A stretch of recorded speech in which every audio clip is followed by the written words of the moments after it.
ఒక ప్రాంతానికి పరిశ్రమలు వస్తే ఎవరైనా సంతోషిస్తారు. ఉద్యోగాలు వస్తాయని, భూముల ధరలు పెరుగుతాయని, అభివృద్ధి కూడా జరుగుతుందని అనుకుంటారు. ఎన్టీఆర్ జిల్లా జగ్గయ్యపేట ప్రజలు కూడా కొన్ని దశాబ్దాల క్రితం ఇలాగే భావించారు. అయితే సంతోషం మాట ఏమో కానీ ఆ పరిశ్రమల నుంచి వెలువడుతున్న కాలుష్యం అక్కడి ప్రజలకు ఇప్పుడు పెద్ద శాపంగా మారింది. పీల్చే గాలి, తాగే నీరు తీవ్ర కలుషితంగా మారి జగ్గయ్యపేట ప్రజలు ప్రతినిత్యం నరకయాతన అనుభవిస్తున్నారు. వ్యాధులు ప్రబలి ఆసుపత్రుల పాలవుతున్నారు. ఇక్కడి వారు పేద మధ్యతరగతి వారే కావడంతో వేలకు వేలు వైద్య ఖర్చులు భరించలేక అవస్థలు పడుతున్నారు. పరిశ్రమల యాజమాన్యాల నిర్లక్ష్యం, అధికార యంత్రాంగం చూసి చూడనట్లు వ్యవహరించడంతో జగ్గయ్యపేట ప్రజల వ్యతలు వర్ణనాతీతం అన్నట్లుగా మారాయి.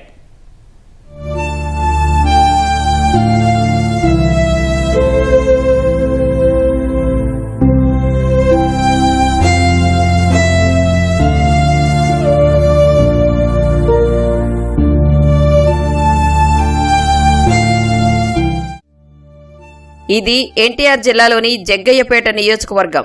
జనాభా సుమారు 2 లక్షలు. ఉమ్మడి ఆంధ్రప్రదేశ్ విభజనకు ముందే ఇక్కడ పరిశ్రమల స్థాపన జరిగింది. హైదరాబాద్ కు సమీపంలో ఉండటం కలిసి వచ్చే అంశం. దీంతో నియోజకవర్గంలో 20 సంవత్సరాల క్రితమే పరిశ్రమ స్థాపన జరిగింది. మొదట ఇక్కడ సిమెంట్ పరిశ్రమలను ప్రారంభించారు. ఆ తర్వాత జగ్గయ్యపేట శివారు ప్రాంతాల్లో ఇండస్ట్రియల్ జోన్ కింద ఆటో నగర్ నిర్మాణం జరిగింది.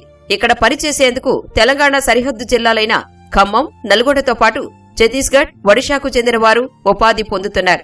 ఇంతవరకు బాగానే ఉన్నా ఆయా పరిశ్రమల కాలుష్యమే స్థానికులకు పెద్ద సమస్యగా మారింది. గాలి, నీరు కలుషితంగా మారిపోయాయి.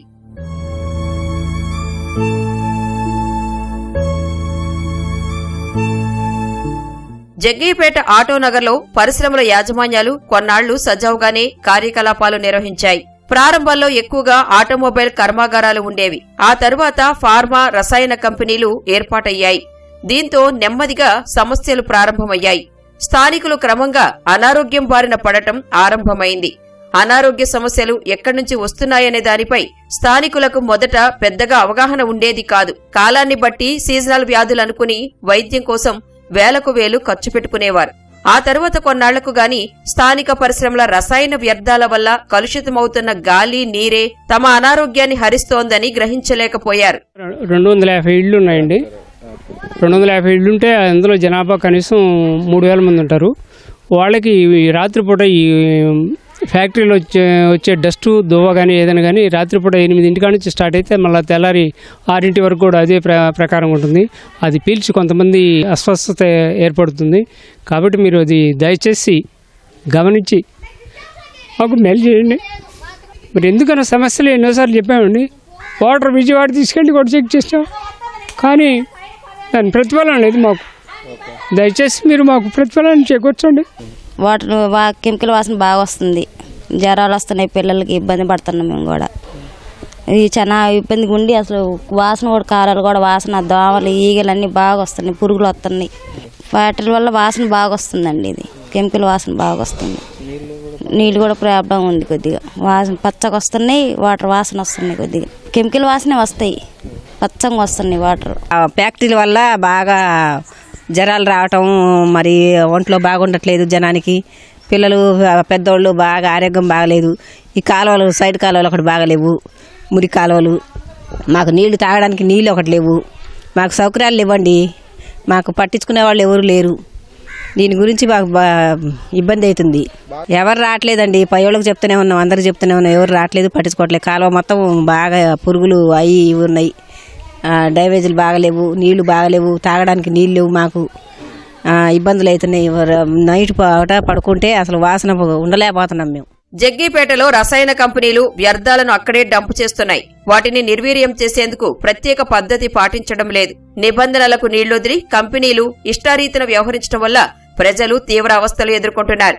పరిశ్రమల యాజమాన్యాలు వ్యర్థాలను సరైన ప్రణాళిక లేకుండా చిన్న పైపుల ద్వారా స్థానికంగానే బయటకు వదులుతున్నాయి. దీంతో పరిసరాల్లో తీవ్ర దుర్గంధం వస్తోంది. అటువైపు వెళ్లాలంటే ముక్కు మూయక తప్పదు. కొందరు పరిశ్రమల యజమానులు ఖాళీ ప్రదేశంలో 10 అడుగుల పైన లోతు గుంతలు తవ్వి వాటిలోకి వ్యర్థాలను పంపుతున్నట్లు స్థానికులు చెబుతున్నారు. దీంతో భూగర్భ జలాలు పూర్తిగా పాడవుతున్నాయి. రసాయనాలు భూమిలోకి ఇంకిపోయి నీరు కాలుష్యమవుతోంది. ఆటోనగర్ పక్కనే ఉన్న షేర్ మహమ్మద్ పేటలో ప్రతి ఒక్కరూ నీటి కోసం బోర్లు వేసుకున్నారు. బోర్ల నుంచి పసుపు పచ్చని రంగులో కలుషితమైన నీరు వస్తోందని స్థానికులు ఆవేదన వ్యక్తం చేస్తున్నారు. వేల రూపాయలు ఖర్చుతో వేసిన బోర్లు నిరుపయోగంగా మారిపోయాయని చెబుతున్నారు.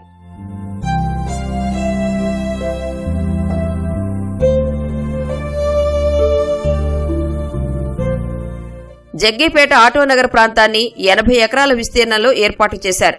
పట్టణం చుట్టే అన్ని పరిశ్రమలు స్థాపించారు.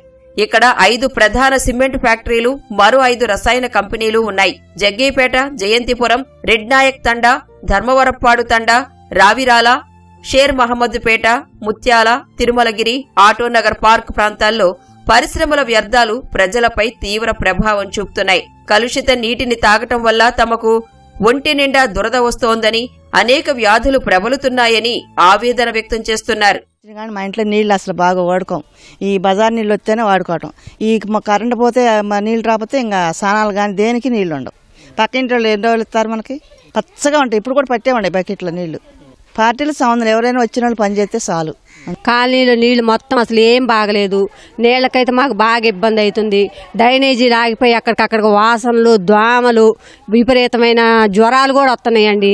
ఎవరైనా వస్తున్నారు, ఇట్లా పట్టించుకుంటున్నారు, పోతున్నారు, కానీ దీని గురించి ఎవరు గట్టి చర్య తీసుకుని వాళ్ళు చేసేవాళ్ళు లేరు. మరీ నీళ్ళకైతే ఎంత ఉక్కిష్టం పడుతున్నామంటే అంత ఉక్కిష్టం పడుతున్నాం మేము ఈ కాలనీలో.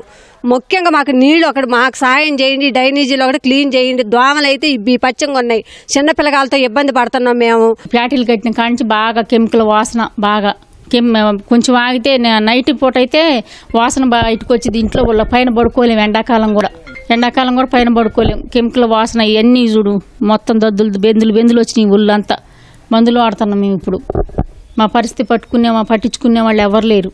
యాడికి ఏ నాయకుల కాడికి పోయినా కానీ వస్తున్నాం వాళ్ళు చేయట్లేదు అంటున్నారు. బాగా ఇబ్బందిగా ఉంది, ఉండలేకపోతున్నాం అసలు.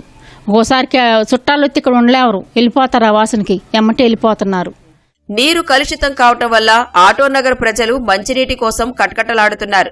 మున్సిపాలిటీ నీరు వస్తే తప్ప ఉపయోగించుకోలేని పరిస్థితి. అవి వచ్చినప్పుడు ఇంటి దగ్గర ఉండలేరు.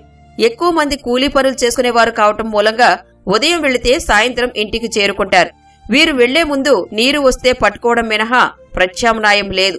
అద్దెకు తీసుకున్నా లేదా సొంత ఇంట్లో బోరు ఉన్నా వాటి నుంచి వచ్చే నీటిని వాడుకోలేని దుస్థితి. పక్కింటి వారిని ఒకరోజు 2 రోజులు అడగగలం తప్ప రోజువారీ అడగలేమని వాపోతున్నారు. 2018లో కాలుష్య నియంత్రణ మండలి అధికారులు ఇక్కడ నీటి నమూనాలను పరీక్షించారు. నీటిలో హానికర మూలకాలున్నాయని గుర్తించారు.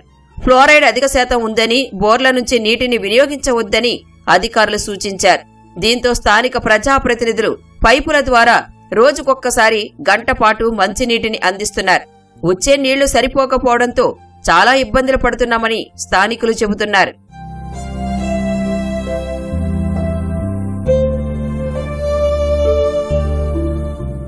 సిమెంట్ కర్మాగారాల నుంచి వచ్చే దుమ్ము, ధూళి జగ్గయ్యపేట ఆటోనగర్ పరిసరాల్లో నివసించే ప్రజలపై తీవ్ర ప్రభావం చూపుతోంది. ఆ ప్రాంతంలో దుమ్ము పేరుకుపోతోంది. మేడపై నిద్రిస్తే తెల్లారేసరికి ముఖాలపై తుట్టెలా సిమెంట్ దుమ్ము కనపడుతోంది.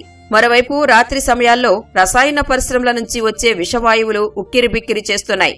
ఈ పరిస్థితుల్లో బతకలేకపోతున్నామని జగ్గయ్యపేట ప్రజలు ఆవేదన వ్యక్తం చేస్తున్నారు.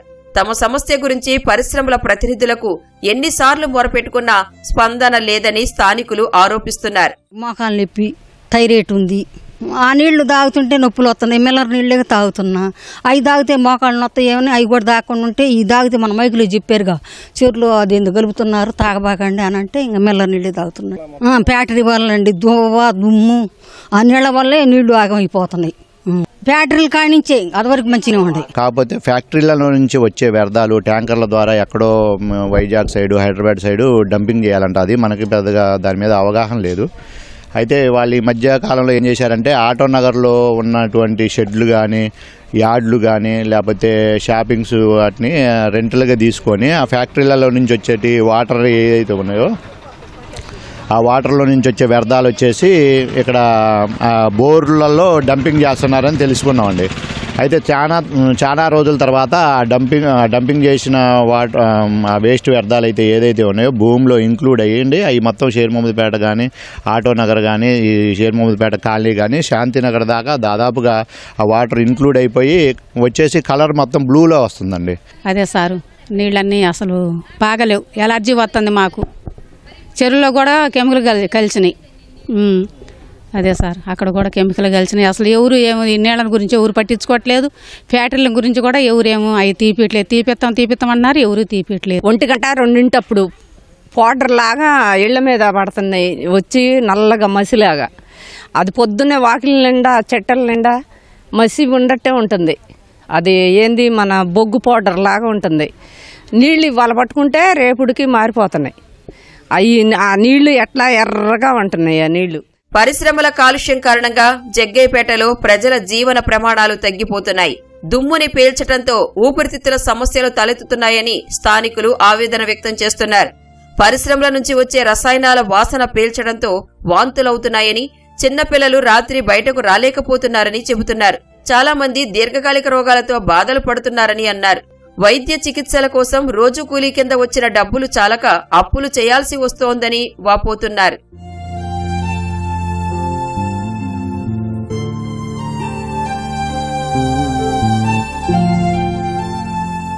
కాలుష్య సమస్యను పరిష్కరించాలని జగ్గయ్యపేట ప్రజలు ఎక్కని కార్యాలయాల మెట్లు లేవు, వినతి పత్రాలు ఇవ్వని అధికారులు లేరు.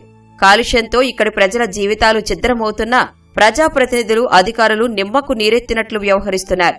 తాత్కాలిక ఉపశమనంగా పనులు చేసి చేతులు దులుపుకుంటున్నారు. నిబంధనలు పాటించాలని యజమానులకు సూచించడం లేదు. నిబంధనల ప్రకారం రసాయన వ్యర్థాలు నిర్వీర్యం చేయాలని స్థానికులు డిమాండ్ చేస్తున్నారు. గాలి, నీరు కలుషితం కాకుండా చూడాలని, ప్రత్యామ్నాయ ఏర్పాట్లు చేయాలని, ఎన్నో ఏళ్లుగా ఉన్న తమ గోడుకు పరిష్కారం చూపాలని జగ్గయ్యపేట ప్రజలు డిమాండ్ చేస్తున్నారు.